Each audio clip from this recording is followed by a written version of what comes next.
Welcome in to Outkick the show. I am your fearless leader, Clay Travis. I hope all of you are having fantastic days. I hope your life is going beautifully, and I hope that I can make you a little bit more money today with the NBA gambling picks at the end of the show. But for now, let's go ahead and dive into the big stories of the day. My name is Clay Travis. This is Outkick the show, presented by OddsShark. Go to OddsShark for all of your gambling and informational related needs. Biggest story, I would say, so far of the day, Nick Saban, 8-year extension. He's going to make $11 million next year. Now, I think this is an interesting point. Nick Saban probably still drastically underpaid. I believe Steve Spurrier was the first college coach to make $1 million a year, and I feel like it was around 1995. So in 20 years' time, the top college coach has gone from $1 million a year to $11 million a year. That's a pretty good rate of increase. And Saban's worth every penny.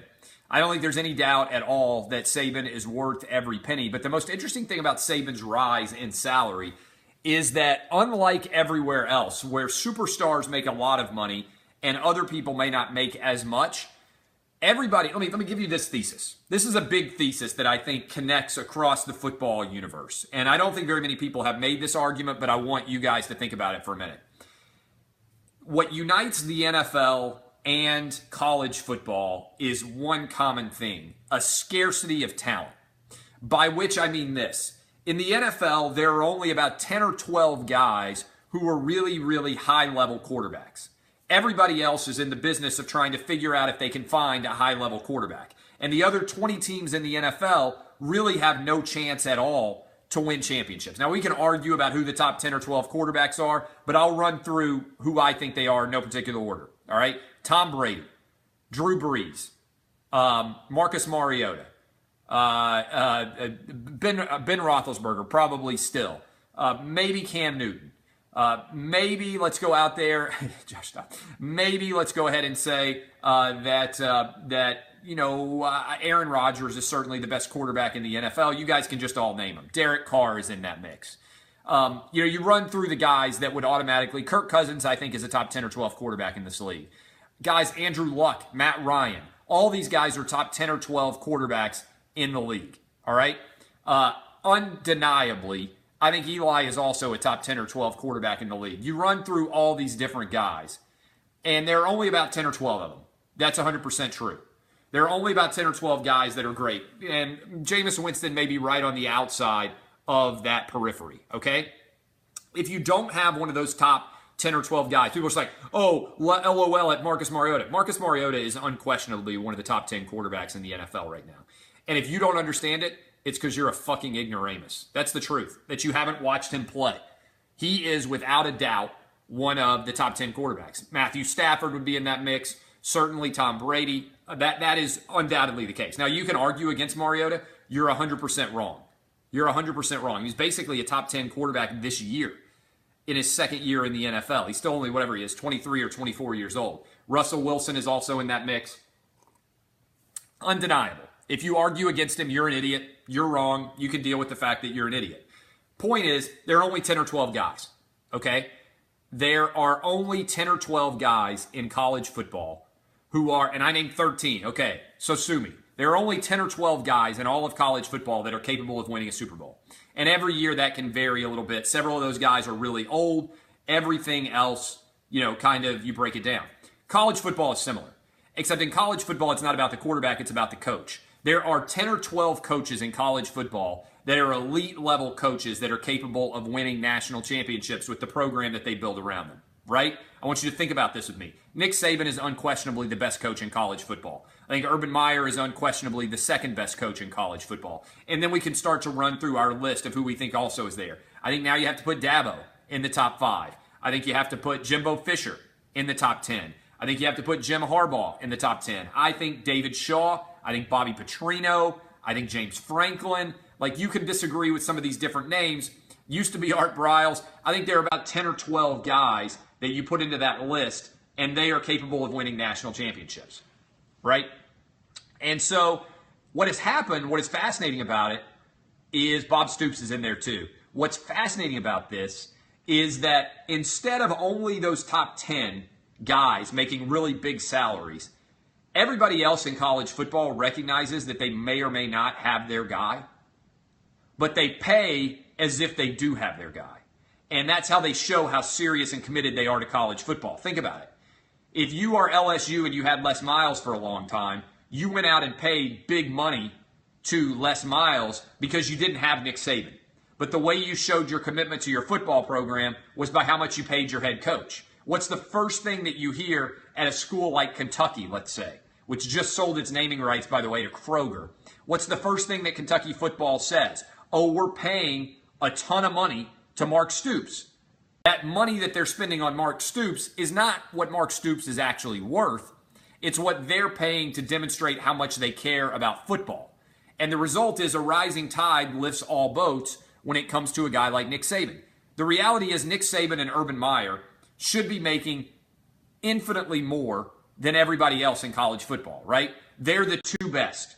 They're the alpha dogs of college football. They're the two best head coaches in college football in terms of what their market value is. It should be like Nick Saban, $20 million, Urban Meyer, $15 million, and then nobody else should be close to 10. There should be like a couple of $8 and $9 million guys. It should be slanted where the greatest money goes to the greatest guy. Instead, everybody else ends up paying something seriously close to that overall number.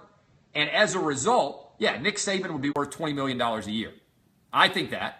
I've been arguing this for a long time. I've written it in the mailbag many times. The best thing that the SEC teams could do if they really wanted to beat Nick Saban is instead of paying their coaches what they pay them, they should each give $4 million to Nick Saban to retire. Think about that. If the other 13 SEC schools each gave $4 million to Nick Saban to retire, it would be the best investment they could make in their entire athletic department, right? That's 13 times 4. What is that? $42 million. You give $42 million to Nick Saban and let him leave, okay? Let him leave. You would have a better chance of winning a championship than you do now. That's the truth. Instead, all those schools are going to spend $4 million on juice bars, and Nick Saban's going to helicopter dick them every week of the season, right? That's what everybody does. Everybody's like, oh, we're going to beat Nick Saban now. Did you see our new Whirlpool? Did you see we got a juice bar? Did you see we got air-conditioned helmet holders? And I'm like, motherfucker, you ain't got Nick Saban. It doesn't matter. You juice bar. Like Tennessee people were like, oh, well, how's Butch Jones going to catch Nick Saban? Well, have you seen our new juice bar right beside the weight room? I'm like, oh my God. Are you really going to go juice bar on me? Juice bar is like, it should just be a phrase that you use anytime somebody uses a bad argument in sports. Don't go juice bar on me, bro. Whatever you do, don't go juice bar on me. I can't tell you the number of Tennessee fans. Like when we went to go tour, I was at 3HL, we went to go tour University of Tennessee campus. They're like, you got to see the juice bar, man. I'm like, what the fuck the juice bar? I've been to the Smoothie King. I've been to Jamba Juice. I know what the fuck a juice bar looks like. They're like, yeah, you ever seen a juice bar in the weight room? Yeah. The Green Hills motherfucking Y has a juice bar in the weight room, all right? Green Hills is a nice area of Nashville. The downtown motherfucking Y has a juice bar in it right beside the weight room. This ain't an unbelievable attribute, right? You show me hot girls giving handies right off the weight room, I'll be like, all right, goddamn, I didn't know this existed. I didn't know you can bench press and then you walk right over here and people just jerk you right off in the gym. I mean, that's an attribute that doesn't exist everywhere. A juice bar, and they're like, and we can put anything in the juice bar that they want. They want some bananas. Oh, come on. Are you kidding me? A banana? I can do that myself. I got a Keurig or whatever the hell the thing's called. My wife spent several $100s on. We have the most amazing juice bar ability in my house.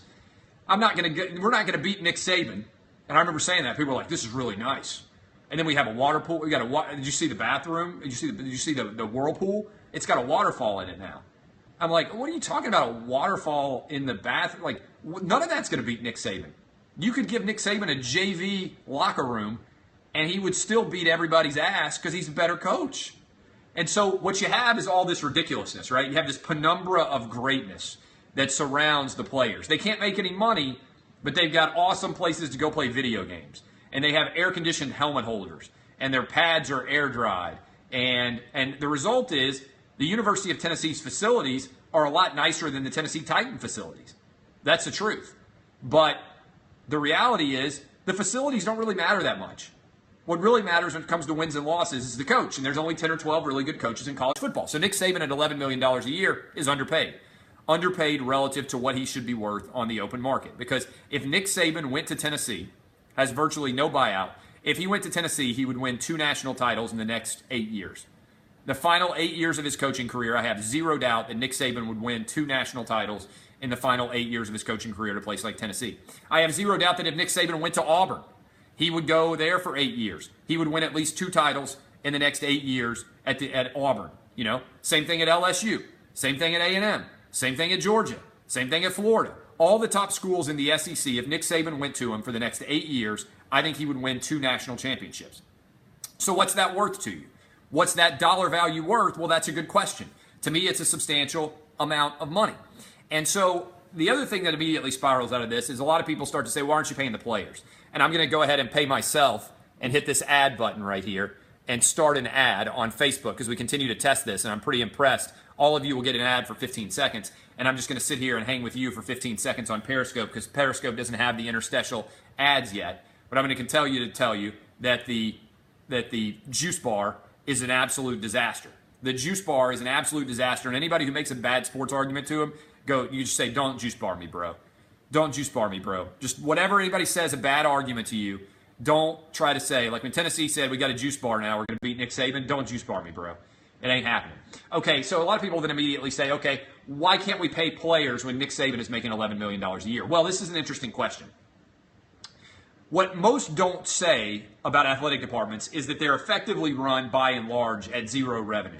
That is, they aren't run to run a profit. They're run to zero out at the end of the year, roughly. Now, you can have a rainy day fund, everything else, but athletic departments at major universities are not for profit. And they do have a little bit of excess money. A lot of times they kick it over at the really big places to the overall university department. Do you know what they do with the excess money that they get from football players? They give scholarships to people who are in sports that otherwise wouldn't get scholarships. And so that's the next question. Like, if you believe that a women's diver should get a scholarship or that a women's softball player deserves a scholarship, effectively all of those scholarship athletes are taking money out of the pocket of the scholarship athletes for football and men's basketball because every other sport loses money on a college campus. So when you're saying you need to pay football players and basketball players, another way of saying that is nobody else deserves scholarships.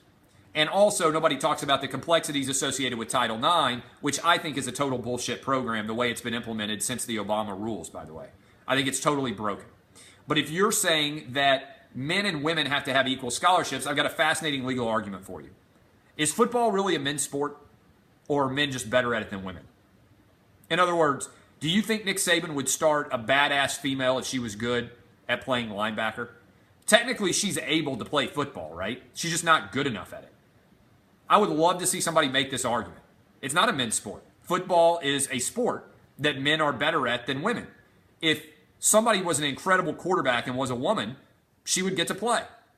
If some woman was a better kicker than men, she would get to play. Somebody emailed me that a while ago. I'd love to see that argument made in court because is football a men's sport or are men just better at it than women? Because women are eligible.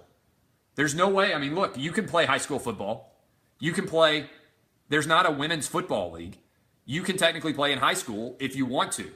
So the question that nobody answers on the football thing is it's not legal. You got a ton of tweets. It's always like the big viral thing to do. Well, if Nick Saban's salary went to all the football players, they would all make $38,000 a year, or whatever the math is. Yeah, but then you would have to give $38,000 a year to every women's high diver and to every women's soccer player and to everybody else because under Title IX, as it's currently being implemented, everybody is treated equally. Now, my argument for a long time is that there should be, if a right judge looked at it, a difference of standard between revenue-producing sports and non-revenue-producing sports. In other words, you should treat people who have talents that are marketable different than people who have talents that are not marketable. For better or worse, women's cross-country runners have $0 value outside of the college scholarship that they might be able to get. And that college scholarship is built entirely on the sweat of the football players and the basketball players. They're the ones producing the value that allows somebody else to get a scholarship. Okay? So, If you are arguing that Nick Saban doesn't deserve the money that he gets, what you are effectively arguing is against a market-based economy. I'm a market-based economy guy. I want to make as much money as I can make. I want you all to make as much money as you can make, because the absolute very foundation of capitalism is predicated on all of us selling our labor for the highest possible amount we can. Or if we don't want to sell our labor for the highest possible amount we can, then we make the decision, you know what? I value time more. I value experience with my family. I value not having to get up like I do right now at 4 a.m. in the morning. We could all probably work harder than we do, although I work pretty fucking hard. I probably couldn't. But a lot of people could. But it's a balancing act. That's what a free society represents. So if you are a market-based guy like me, what you believe is that once you reach the age of 18, you should be able to sell your labor for as much money as you possibly can to anyone. And I think a lot of these arguments about paying football players and basketball players would disappear if at any point you could go pro. And to the extent that there are moral issues associated with college athletics, what I would say, and I was saying earlier on the radio down in Memphis, is I watched Marcus Lattimore play as a true freshman at the Swamp down in Florida. And I watched him carry the ball 40 times for 200 yards to put South Carolina into the SEC title game. There is zero doubt in my mind that he was ready to go pro after that season. Now, he didn't have to go pro, but I think it's immoral to require him to return to play his sophomore and his junior year. Sophomore year, one knee gets torn up. Junior year, the other knee gets torn up, and not give him the opportunity to go pro if he so desires. And I feel that way, by the way, about everybody. And the analogy, Dan Wetzel once told me this, and I think the Yahoo Sports National columnist is, we don't make Taylor Swift go sing in the chorus. I live here in Nashville. Nobody made Taylor Swift go to Vanderbilt and sing in the chorus for a year before she went out and released her albums as a teenager. Nobody made Jennifer Lawrence star in the University of Louisville's performance of Cat on a Hot Tin Roof before she made The Hunger Games. You can go out and make money if you're 18 years old. And so I think that's a moral issue, that if you want to get on your moral high ground, I don't care about guys getting free cars. I really don't. Free is by the way, in quotation marks, because they're busting their ass and they're selling their talent for that freedom. I don't care about guys certainly getting free meals. I don't care about guys getting nicer apartments than they otherwise would deserve, because their talent dictates that they deserve it. I think that in general, you would clean up college athletics a lot if you allowed guys, when they had market value, to go out and cash in on it at whatever age they wanted to. And for those of you out there who say, well, what if they don't get their education? Works well in baseball, works well in hockey, works well in soccer. If you're 18 and you go pro and you don't get your education, then when your athletic career ends, you can go back to college if you want to, or not. Or you can get your own education in your own free time without needing a diploma. So I'm in favor, if we're allowing 18-year-olds to walk around with guns in Afghanistan and get shot at, I'm perfectly fine with letting an 18-year-old get wrecked going through the A gap. And I'm perfectly fine with letting an 18-year-old find out that they're not good enough to play in the NBA. That's my personal decision. I think you make the choice, and then you can go pro or you can't. And that's, again, I'm a markets-based guy. People say, oh, Clay Travis is so conservative. Oh, Clay Travis is a right-wing ideologue. No, I'm a markets-based guy. I think that if you have talent, you should be able to make as much money off that talent as you possibly can, period. That's the truth. That's what I try to do every day. I hope that's what you guys try to do every day. And as part of that, any questions at all about that? I am pro-choice. I'm pro-choice and I'm anti the death penalty, which are two pretty liberal positions. I'm honest about you guys with exactly what my opinions are. You don't have to agree with me. Let's talk about the petition. The petition is fascinating because almost all my critics are idiots. All right. The simple truth of the matter is this. Very rarely does somebody intelligent disagree with what I do. And if they are somebody intelligent, they disagree with what I do, they don't actually engage the arguments that I'm making. They're like, oh, Clay Travis, he's racist, or he's sexist, or he's misogynist, or he's a homophobe, or he's transphobic. And then they never actually provide any evidence of that. They just levy the insult, right? Oh, that guy's racist. And that's why, like, accusations like that every day have less power, because everything's supposed to be racist now. Cinco de Mayo's racist. Everything's a cultural appropriation. Grow the fuck up. And so they tried to do this petition, and we completely took it over. And what I would say is this. Thank you. I don't think I probably say it enough. Thank you to everybody who's out there in the Outkick crew. We've got now millions of people across the country who will consume a podcast, who will listen to the radio show, who will read the website every single month. Millions. And you guys have become a tidal wave of supporters wrecking roughshod over the country. And so when that petition went up, I did what I've never seen anybody else do before. I went on the petition, I linked it, and I signed it, demanding that I be fired for not having the same opinion as the people who want me fired, which is really what we've become now as a society. Think about how troubling this is. We have now reached an era when people don't want you to be able to have an opinion that's different than them. Think about how scary that is. The entire country is founded on the idea of the marketplace of ideas. Nowadays, people are spending time trying to get people who they don't like to not be able to speak to the audience that likes them. Think about how weird that would be in other arenas. If you didn't like a particular musician and you said this musician doesn't have the right to release their music, they shouldn't be distributed by any record label. What about a writer? You said this writer who has a big audience for his books shouldn't be allowed to publish those books because I don't like what he writes. Think about this guy who's on television doesn't deserve the right to have his television show heard because I don't like what he says. How weird is that? When I finish this show, I'm going straight downstairs and I'm watching the latest episode of Billions because I absolutely love it. I personally don't have time to consume all of the great content that I love. TV, radio, podcast, books. There's a huge stack of stuff on my DVR. There's a huge stack of books beside my bed. I got 3 kids. I got 25 jobs. There is so much stuff that I would like to be able to get to that I don't have the time to get to. And so the idea that I would spend any time saying, you guys shouldn't be able to listen to this. You guys shouldn't be able to hear this. You guys shouldn't be able to watch this is insane to me. Yet there is a cottage industry of people out there, and right now almost all of them are liberal, although it is cyclical, and it has been an opposite direction at the same time. And I'm neutral or agnostic towards the actual opinion that's being given out. But I took a vow a long time ago, and I would appreciate you guys joining me in this, in saying, if you don't like something, don't watch it, don't read it, don't listen to it, but don't try to tell other people that they shouldn't be able to do that, because that, my friends, is the very height of arrogance. And that's what that petition was. That petition was saying, because I don't agree with Clay Travis's opinion that Tack McKinley is an idiot for bringing a picture of his grandma on her glamour shot on her glamour shot Olin Mills finery onto the stage and then dropping a goddamn and a fucking on live television.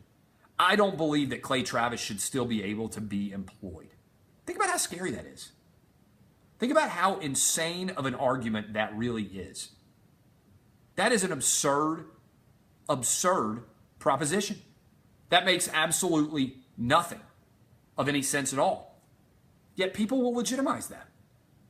That's really what the Bill O'Reilly thing was. People didn't come after Bill O'Reilly because of the sexual assaults. Because of the sexual harassments. They came after Bill O'Reilly because they didn't like what he said on his television show.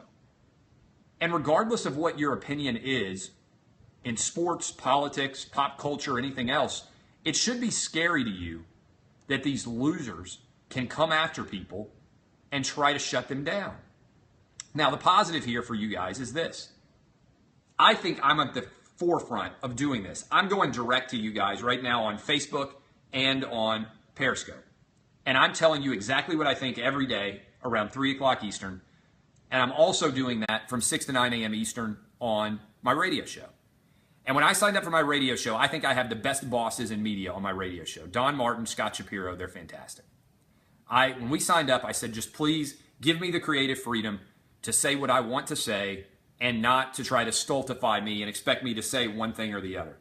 Don't listen to the losers out there, and I promise you the listeners will follow. And they have not listened to the losers out there, and the listeners have followed in a big way. And that, I think, is a testament to how much demand there is out there for somebody who speaks like I do, for somebody who tries to be smart, original, funny, and authentic every day. I don't always succeed. Every show's not great. I'm doing 3 hours a day, 15 hours a week. That's a lot different than doing 2 hours a podcast. But I do SOFA, smart, original, funny, and authentic every day. It's a goal that I think everybody should aspire to. And if I can do my best every single day, over the course of weeks, everybody slowly starts to come over to my side of the equation. And that's why I absolutely loved that the Fox Sports Radio official accounts didn't just endorse me, but made fun of all the losers demanding that I be fired because they didn't like what I said about Tack. They actually tweeted out pictures of me with a grandma cartoon, if you didn't see it. That is spectacular. They were great. They had my back, and you guys have my back. And that matters. That matters in the modern era. That matters a great deal. Speaking of me having your back, you know who has your back? SeatGeek. Go to SeatGeek right now. Download the SeatGeek app. Tonight is Preds Game 4. NBA playoffs are rolling. Maybe you're in Houston right now and you want to go see them beat down the Spurs. Maybe you're in San Antonio and you think, man, we really got to win Game 2. Maybe you're out on the West Coast with the Warriors. Wherever you are, as you get ready for this next round of whatever game you want to watch, download the SeatGeek app and you can get hooked up right now. If you go into the SeatGeek app, click add a promo code into the settings tab, you can get $20 off if you put in the word Outkick right now. $20 off with your first purchase. I love SeatGeek. I used it to go to Preds Game 4. I will probably use it to go to another Preds game. I pull it up, and it gives me a seat value based on a big colored circle. The color of the circle equates with the best possible deal. That way you don't have to sit there and try to figure out, oh, is the second tier better than the first tier? They give you the best value based on the color green of the circle. All you got to do is click on it, and then the tickets come right to your phone. You scan it, you walk in, you can text it to a friend. I just did it for Game 4. I'm telling you that you guys should do it too.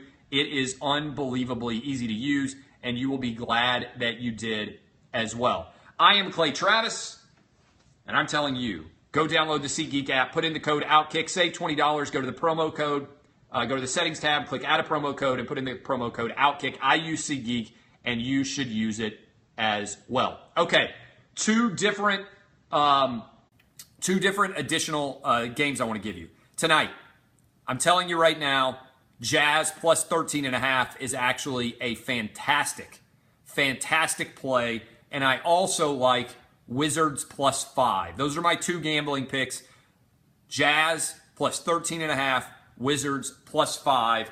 Go get them, both the road teams. I like both of those plays tonight.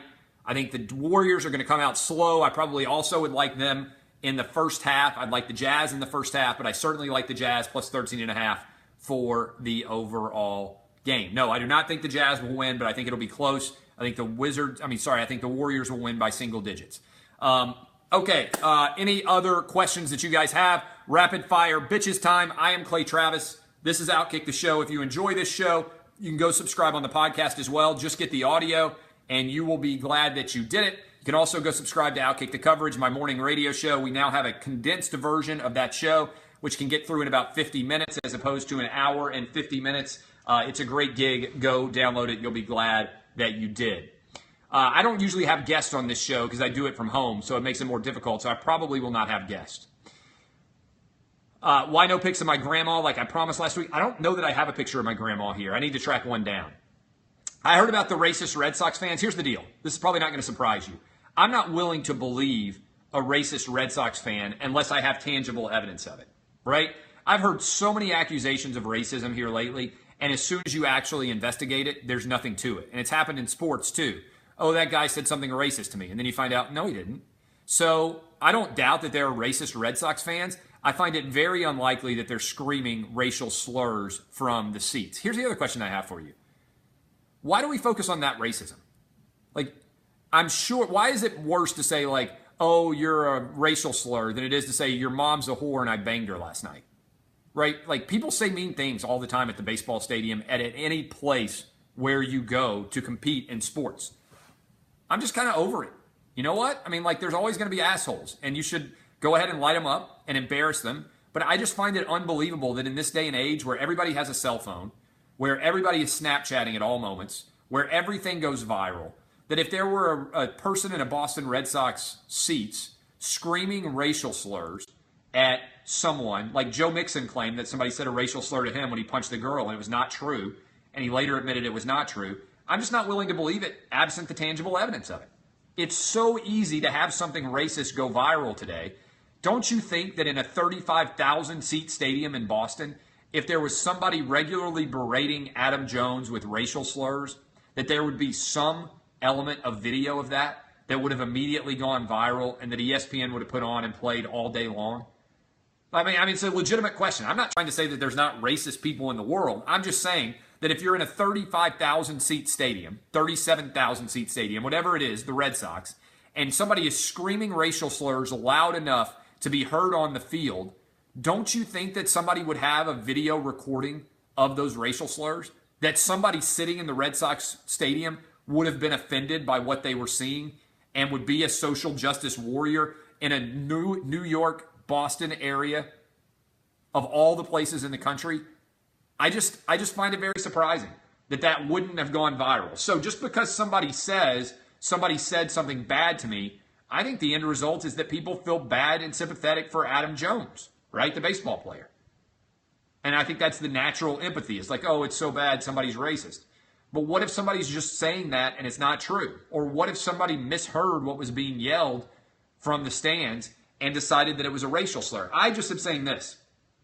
If it happened in an age where everything is on video, where every fan has a camera on his phone or her phone, when Snapchat is everywhere, when Twitter is everywhere, when videos go viral at the drop of a hat, why is there not a single video of somebody saying something racist out there at Fenway Park? Now, maybe it'll come out. And if it comes out, that sucks. Like, I wish there weren't assholes in the world. I hate racism more than you do. More than even ESPN does. But what I hate even more, like we didn't talk about this very much on my show this morning because I said, what do you want me to say? Like, I wish nobody in Boston was racist. Like, sometimes people say mean things. And it sucks that some of them are based in race. But have you seen the tweets that people have been sending to me? I don't see anybody like, oh my God, I can't believe what people sent to Clay Travis. Like, it's worse than I guarantee you anything that people were saying to Adam Jones at the baseball game. And you know what I do? I roll with it. I'm not a pussy. I handle it. And so if somebody virally has video of somebody saying something bad, that sucks. But I don't think that it's the end of the world that there's still some racist out there. Like, there's always going to be racism. And I'm crazy here, I know. But why is the only media attention we give towards racism for white people saying something bad to black people? If Adam Jones had jogged over to the field and screamed to a Boston Red Sox fan, go to hell cracker, and it was on video, it wouldn't even be a blip on the radar. Nobody would even cover it. So why is the same thing being screamed at him a major national story, especially when it's just him saying that it happened? I don't know how many articles I heard written about Joe Mixon. People are still tweeting me about it. What do you expect him to do? Somebody called him an N-bomb. So? Like, deal with it. You're going to knock a girl out? She didn't even say it. First of all, he lied, because that's the best possible excuse you can have if you're a minority and you do something wrong. You just blame racism. And some segment of the white population is willing to believe it. But absent evidence otherwise, why should I believe it? And moreover, if it did happen, like, what do you want me to do? I wish racism didn't exist. That sucks. Don't let him back in the stadium for a while. You know? Kick him out. Just like you would kick him out if they were saying something bad about his kids or his mom. Like, people suck, especially when they're drunk and they don't like your team and you're in the middle of a beanball war. Like, people are going to say mean things. That's just the truth of the matter. I am Clay Travis. It's so stupid. I could change anything in race in America. It would be pointing out that there's more than just white to black racism, that black people are, in my opinion, just as racist as a percentage of the population as white people are, that Asian people are just as racist as a percentage of the population as white and black people are, and that Hispanic people are just as racist as white, black, and Hispanic people are, and Asian people are as well. Every race has got racists, and every race has got racism within it, yet in this country, the only people who can be racist, really, are white men. Stupid. It's broken. That's why race doesn't change in this country. I am Clay Travis, the best truth teller in all of media. This is Outkick, the show. Go to OddsShark for all of your gambling and informational related needs. Go download SeatGeek. Go watch your favorite team. $20 off. You go to the settings tab. You click add a promo code, and you put in the promo code OUTKICK. I am Clay Travis, and I love all of you. But more importantly, I love your grandmas even more than you do. DBAT, motherfuckers. Don't be a pussy. Outkick the show. Live tomorrow at 3 Eastern, and we, my friends, will be live tomorrow at 6 a.m. Eastern, 5 a.m. Pacific, 4 a.m. Mountain, 3 a.m. Pacific, whatever those time zones are, all 4 time zones in the morning. Wake up with this face and this great voice. Love you guys. See y'all.